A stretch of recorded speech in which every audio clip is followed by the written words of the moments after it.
puntahan muna natin itong si dating commissioner ng BOC, mga kababayan, na Bureau of Custom, na si Paeldon, na bata rin ni Digong.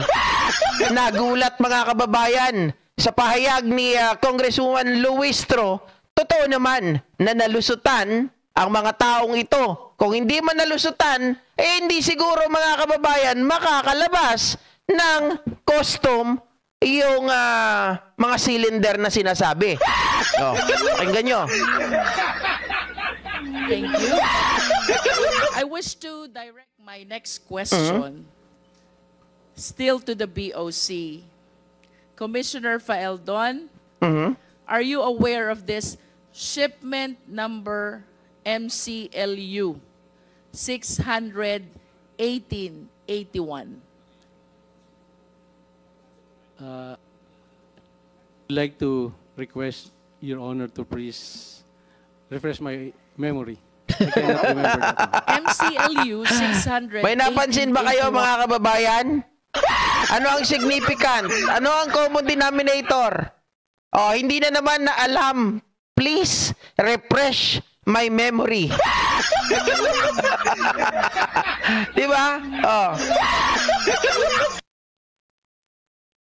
One pertains to the 6.4 billion nasuotan, smuggling tita. of shabu, equivalent to 604 kilos of shabu, in which case Mark Taguba was convicted for smuggling of shabu by the Regional Trial Court.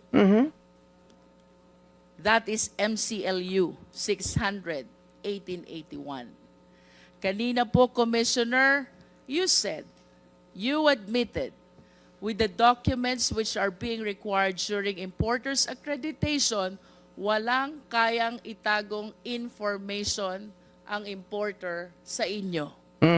Now, the question is, sino po ang importer nitong 6.4 billion na shabu?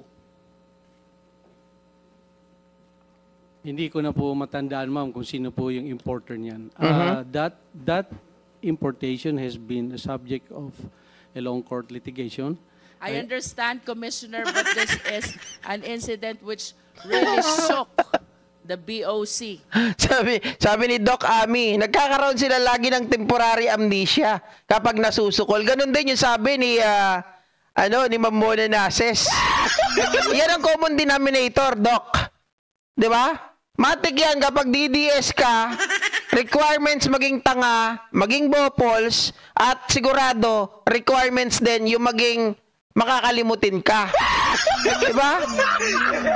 Especially during your term. Tama po ba yun? Yes, ma'am. If I may... And of course, the first question that you wish to be answered, considering na may nakapasok na 6.4 billion na shabu, sino ang nagpasok nito sa Pilipinas?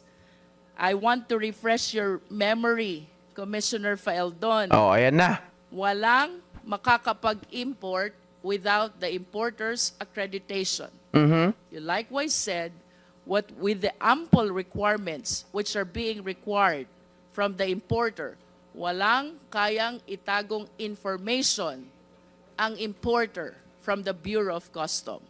Now, we are talking about this specific shipment that pertains to 6.4 billion of shabu, which shook the Bureau of Customs and even your leadership of the BOC when this shabu was apprehended in the Valenzuela warehouse. Question, Commissioner. This is something na hindi mo dapat nakakalimutan. Correct. Sino po ang importer nito? I would like to be given time to check on who's the specific importer of that shabu, ma'am. But the sequence of that apprehension, I can relate to this court, If Your I Honor. may interrupt, Commissioner Faeldon, would you agree with me if I would say that as head of the BOC, nalusutan ka ng 6.4 billion na shabu, nakapasok sa bansa, that is equivalent to 604 kilos, di ba? The first Galit yan. Kasi sinabi ni Luistro na nalusutan ka ng 6.4 billion na shabu. Sabi niya, mga kababayan, mali ata yung sinabi nyo na nalusutan. Kasi ako ang nakahuli. Nalaman namin yon. Sabi niya, ang palusot ni Paeldon dito, 4 na oras matapos itong sabihin sa akin ng Chinese counterpart ko, 4 hours lang nahuli na namin. Pero ang tanong, mga kababayan, so kung ikaw ay merong asset counterpart nyo, bakit ito nalaman during the time na ito ay na-distribute na and without the container already? Mga kababayan, bakit hindi ito sinabi? Kasi si Mark Taguba, ang sinasabi niya, mga kababayan, may tinatawag na akta. Kumbaga, bago ito ipasok yung shipment, na-inspect ito. So, paano nakalusot? 'Di ba? Tapos, nung nahuli, yung magnetic lifter, mga kababayan na may shabu, nailagay na sa warehouse. Wala na dun yung, container. So, paano na-locate ni Paeldon? Doon nakakapagtaka, mga kababayan. Paano niya na-locate? Kung ang basihan lamang niya, yung tracking number ng ng container. Yung container, wala na doon sa Valenzuela nung sila po ay nagpunta para hagilapin yung shabu. question that will pop up in your mind, sino ang nagpasok nito? Because you are answerable during that time, at least being the head of the Bureau of Customs. I find it strange that an incident as big as this during the time ay makakalimutan nyo po. This is something na hindi nyo dapat makalimutan because it casted doubt to your Honor, leadership as head of the BOC. Ronnie, Ang alam kong nag-import, sila Taguba. But I want to be corrected if hindi po sila ang nag-import niyan. Nagparating sa bansa. Yung importer mismo, in the packing list, because this is, ma'am, if I be given just 1 minute to explain this, so that you are correct, ma'am, the nation has to know the truth about this. You may agree or disagree with me, ma'am, but please give me a chance to. Because this has been tackled by the nation in 2017. This importation, ma'am, the existence of a possible shabu that came into the country was relayed to us by Chinese customs. I received the information 10 o'clock in the evening. By 2 a.m.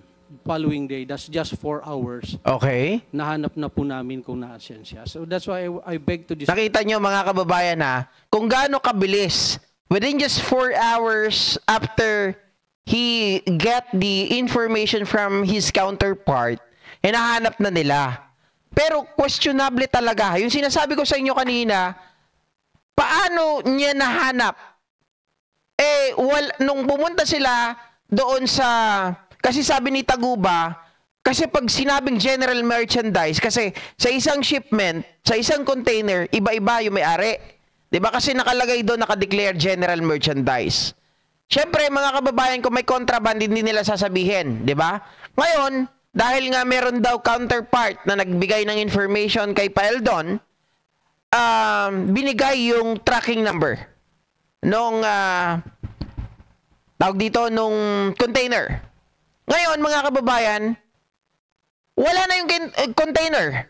Tapos na. Na-distribute na yung mga general merchandise. Paano niya ngayon natagpuan yung droga doon sa Valenzuela? Yun ang malaking katanungan Hindi natin alam kung talagang etong ginawa nila kay Mark Taguba is just mga kababayan, cover up na kailangan may mahuli. Kasi ang sinasabi naman ni Mark Taguba dito, hindi ko na pinakita sa inyo, ako na lang nagkukwento na, mga kababayan, eto nga may akta, ito ay natatakan, ibig sabihin, ito ay na-check nila, na-inspect nila bago po ito i-ship.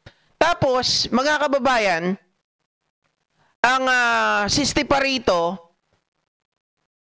paano na hindi pinaburan ng korte yung akta na samantalang malaking katibayan na na-check ng maayos, na-inspect ng maayos, so dapat walang makakalusot na kontrabando, na droga, na maisasama dun sa container. Eh bakit pagdating sa korte, ang kinatigan ng korte ay yung listahan, mga kababayan, na hindi naman official na ipinasa sa Bureau of Custom. Tapos ang nakasuhan ay yung ano lang naman, si Taguba, na kung tutusin, mga kababayan, sa liit, kumbaga, kung titingnan natin sa chart, organizational chart, siya yung pinaka-least, di ba? Pinaka-lesser na may kinalaman tungkol doon sa ano, kasi dito lang naman siya nagninegosyo eh. Diba? Pero siya yung nakulong.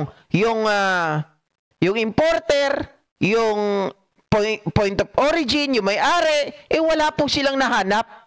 Diba? Kaya nakakapagtaka, mga kababayan. Disagree that nakalusot po sa amin. Hinanap ko po, ma'am, because I was given the information that there's a shabu, possible shipment of shabu na galing sa China. And the information was given to us. So I give instruction to the intelligence division. I give them the information and they look for it. So that is how this shabu came in. At nahanap po namin, ma'am, not a single kilo went to the streets. I think yung sinasabing nalusutan, yes, I take the responsibility since 2017. But if you read the Customs Modernization and Tariff Act, there's a clear delineation of the tasking of the commissioner and the customs collector. And in that law, it's very specific that only the collector has the right to release shipment. So of the 38 ports, it is impossible for the commissioner to check every shipment. That's why it is delineated to them by the law.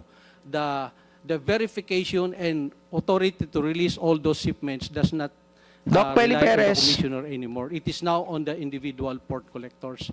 So, but when I received the information that there is a possible importation of shabu that passed through customs, it took us 4 hours to locate that, ma'am. And I want to take that as something that I did good, contrary to the perception that I let it go. I did not let it go, Your Honor. Commissioner Faeldon, let me complete the context of my question. When this representation made use of the term nalusutan, nahuli niyo yung shabu, Tama. pero hindi niyo nahuli yung importer. And today, I am asking you, sino ang importer? You cannot even say. An information which is supposed to be highly important because of the huge amount of prohibited drugs. Alright. So, during this interpellation, mga kababayan, hindi pa alam ni Paeldon. Nakalimutan daw niya. But, along the way, makukuha niya naman yung name. Dahil pinakuha niya, pinahanap niya. Ngayon, mga kababayan, my question is, alam mo pala na ito yung importer. So, ano yung ginawa mo bilang isang custom commissioner na meron ng nangyayari na ganito, na may nahuli na kayo na shabu, na sinasabi mo, na ito nga, nakulong sila Mark Taguba. Pero, yung importer, bakit hindi nyo hinanap? Bakit hindi nyo binigyan ng ample time para kasuhan? Di ba, alam nyo naman pala, yung pangalan. Anong ginawa nyo? What did you do? Pinabayaan? Ha? O prinotektahan nyo pa? Dahil meron na kayong sakripisyo. Ganun ba yon? Which were apprehended by you.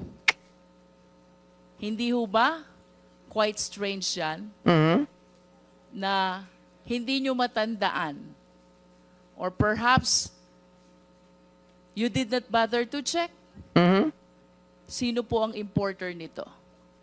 For me, Commissioner Faeldon, it is not enough that you apprehended the shabu.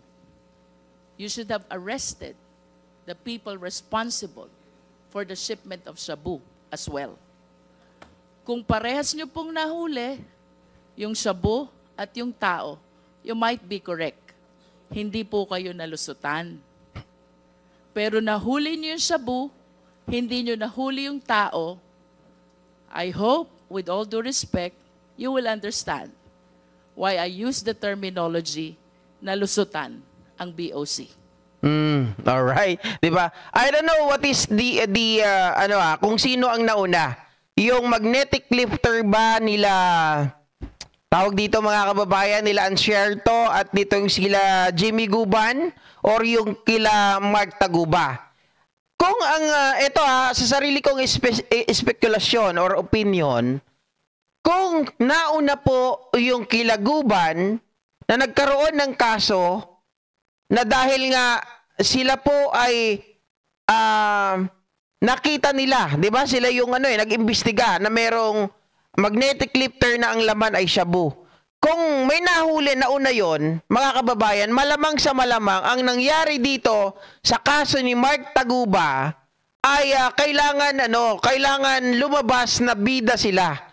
Kailangan lumabas na mabango yung mga Bureau of Custom. Bakit, mga kababayan? Kasi may nakalusot na una na magnetic lifter na naimbestigahan nila nila Jimmy Guban, nila Ansierto at nila Leita Pajardo. 'Di ba? Yung namatay na, mga kababayan.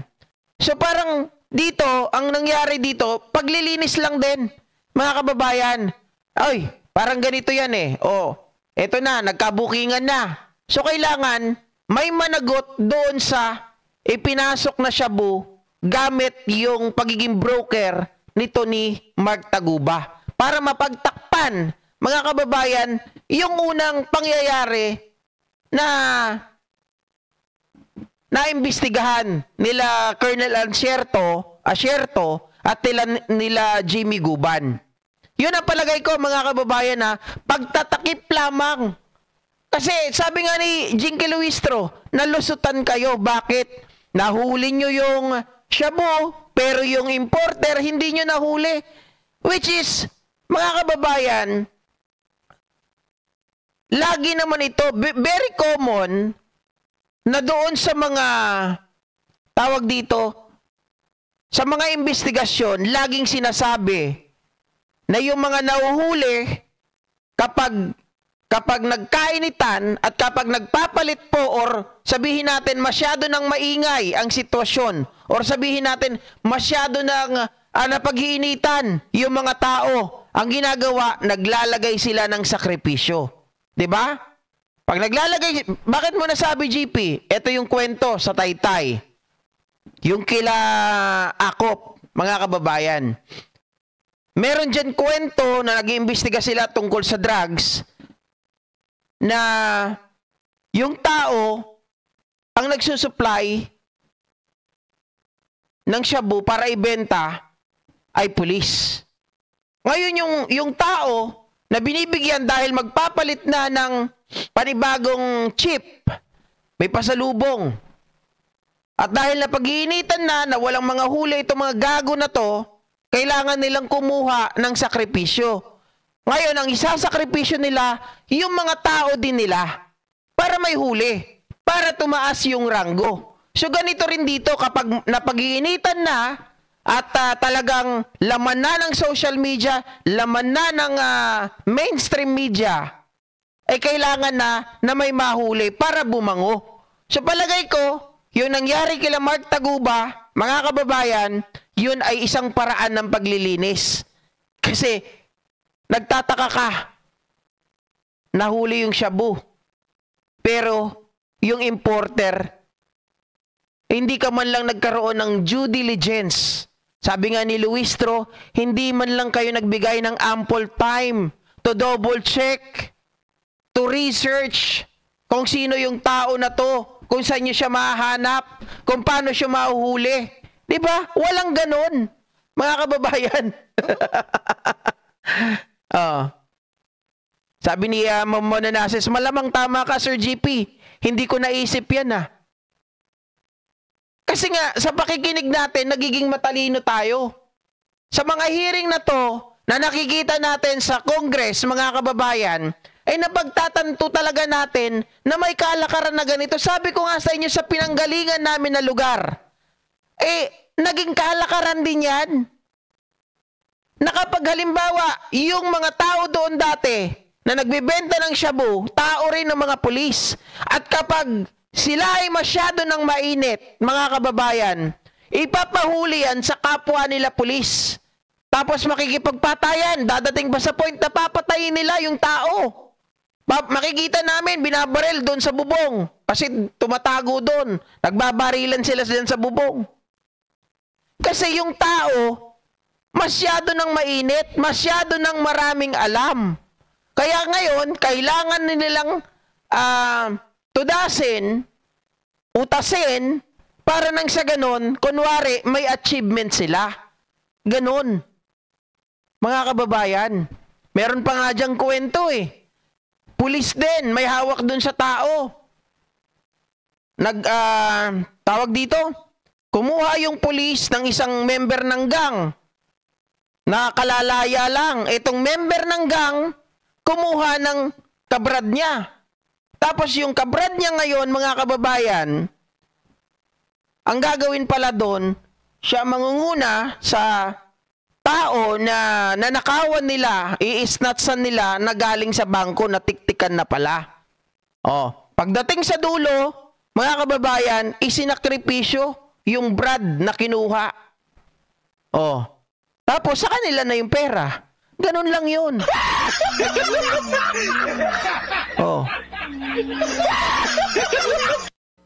Yes, Your Honor. So let me go back to my question, Commissioner Faeldon. Would you like to... Mr. Chair, Melware na imbagarabi, Maestro Paul. Hindi yata sinagot ni Commissioner Faeldon kung sino yung importer.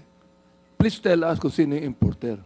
I will tell you immediately after I get the name, Your Honor. I do not want to be saying person here na hindi pala siya. I want to make sure that siya po yun, sir.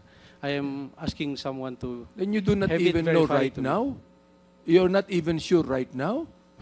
Pambihira naman buhay ko. Nakakapagtaka talaga yon. You should be sure right now. Kung nakahuli kayo ng ganyan, hindi nyo alam kung sino yung importer? Sir, gusto ko lang sana... Kasi ganito yan, mga kababayan ako sa totoo lang, kapag isang pinakamahalagang achievement mo yan, achievement kasi, kay Faeldon yun, nahuli nga daw niya Sabi niya, di ba? Within just 4 hours after I get the information, di ba? After I got the information coming from my counterpart, nahuli ka agad, na-trace ko na kung nasan yung So, achievement yan. Doon pa lang, matatandaan mo sana yung mga mahalagang personalities. 'Di ba? Hindi mo makakalimutan 'yan basta-basta kasi mga kababayan, ilang taon pa lang naman At saka sabi ko nga, pag yan ay achievement, talagang tatatak yan sa utak mo. Hindi mo kaagad yan basta-basta makakalimutan. 'Di ba, Maestro Paul?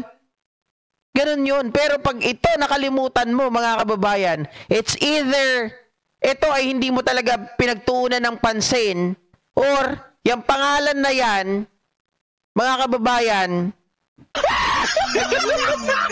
talagang binaliwala nyo lang. Dahil meron na kayong nahuli. Meron na kayong sakripisyo. Ma-verify talaga, sir. Kasi Well, you I better cannot tell us remember later the on who. specific name anymore, sir. So, Because look, you'll be accountable to this. Nang kahuli kayo ng shabu. Oy, shoutout daw po sa anak ni Leo Lotus na si Darrell. Pasensya na po Special mention lang. Inamin mo. Pero hindi mo alam kung sino yung importer. Sir, within the day, within this hearing, I will name kung sino po yun, ma'am. I just want to make sure that Thank you, Mr. I will Chair. get Thank the you. correct name. Congresswoman Luis Ro. Yes. Ayan, mga kababayan, maliwanag po yun.